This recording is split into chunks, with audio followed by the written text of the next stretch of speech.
Donald Trump, in a really strange interview on Air Force One, admitted a lot of incriminating things, and one of which I felt like really just showed that this man is president in name only. He is just really a fan of the spotlight. He likes that people get to read his blog, Truth Social, because otherwise no one would look at it if he weren't president.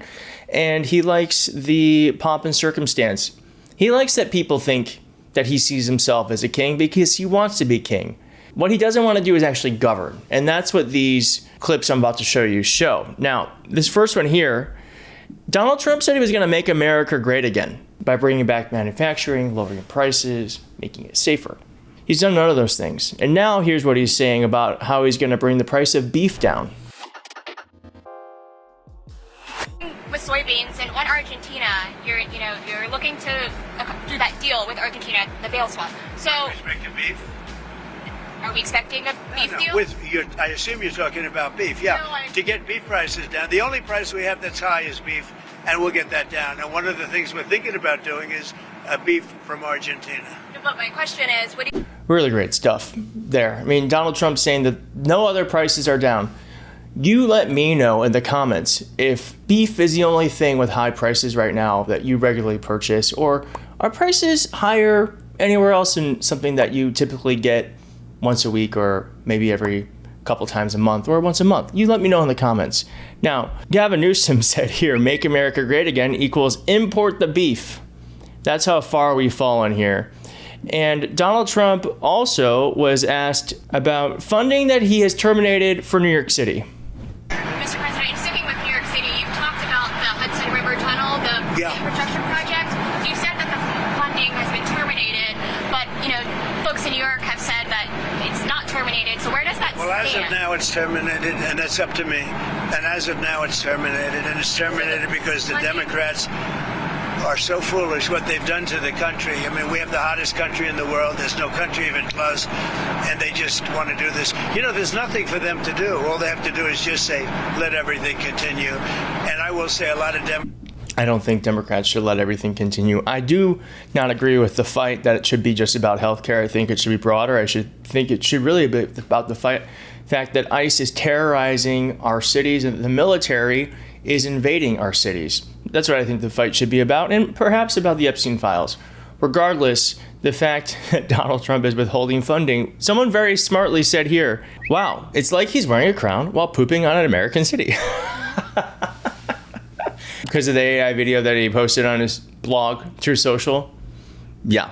Donald Trump also admitted publicly that he is going to side with Putin for today. I mean, it always changes, but today he's on Putin's side.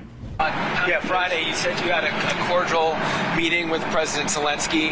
During that meeting, did you tell him he needed to cede all of the Donbass region to Russia? No, we never discussed it. We think that what they should do is just stop at the lines where they are, the battle lines. You have a battle line right now. The rest is very tough to negotiate. If you're going to say, you take this, we take that, there's so many different permutations. So what I say is they should stop right now at the battle lines. Go home, stop killing people, and be done. What do you think should happen with the Donbass region then? Let it be cut the way it is. It's cut up right now. I think 78% of the land is already taken by Russia. You leave it the way it is right now. They can negotiate something later on down the line. But I said cut and stop at the battle line. Go home. Stop fighting. Stop. Now, as someone said here, he is owning the position publicly now. So I think this is one of those moments where it's like, is this a dementia moment, or is this Donald Trump being Donald Trump? Because Donald Trump said that he didn't talk about it with Zelensky, but then he literally said that Zelensky should cede the Donbass region to Russia on camera. So which is it? Did you say that or not? Because clearly he believes it. I don't believe that Donald Trump would have a meeting with Zelensky and not say it. Now, Donald Trump was also in his feelings about no kings, and he said this about the demonstrations. And this, you can tell when things have bothered him, and I'm so proud of my fellow Americans for going out there and making this guy have a terrible day.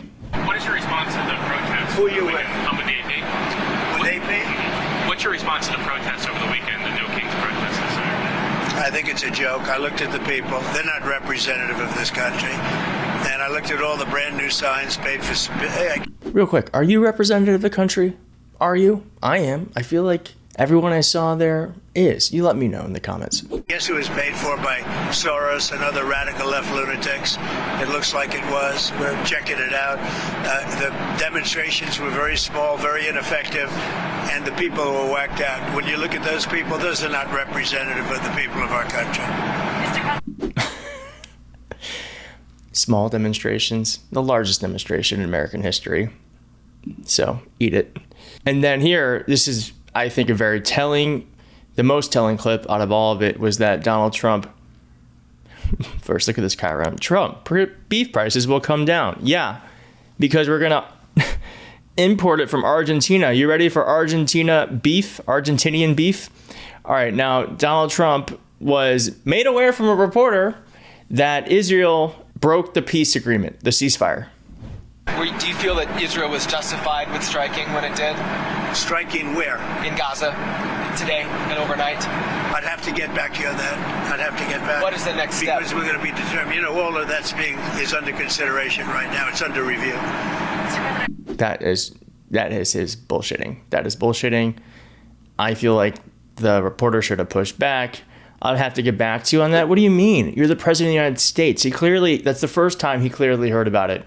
Look at him. He looks so lost. Oh, he really just should have been a musical theater kid. I think he would have been much happier, but now he's the president of the United States and Hitler in the making.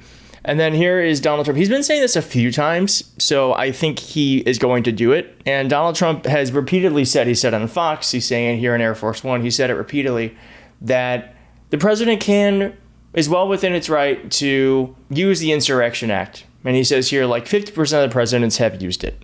And then I got some thoughts. Besides San Francisco, are there other cities you're actively looking at for the National Guard right now? Yeah. What about it? I'm just wondering if you care to comment on that. Well, we've used the National Guard to be very successful in Memphis. You can see the numbers are falling like rocks. Washington, D.C., Chicago is getting better, even though we're going through a lot. And, you know, we're trying to do it in a very nice way. I'm allowed, as you know, as president, like 50% of the presidents have used the Insurrection Act. They can use. Actually, it's not 50%. There's been 46 U.S. presidents, and only 10 have invoked the Insurrection Act.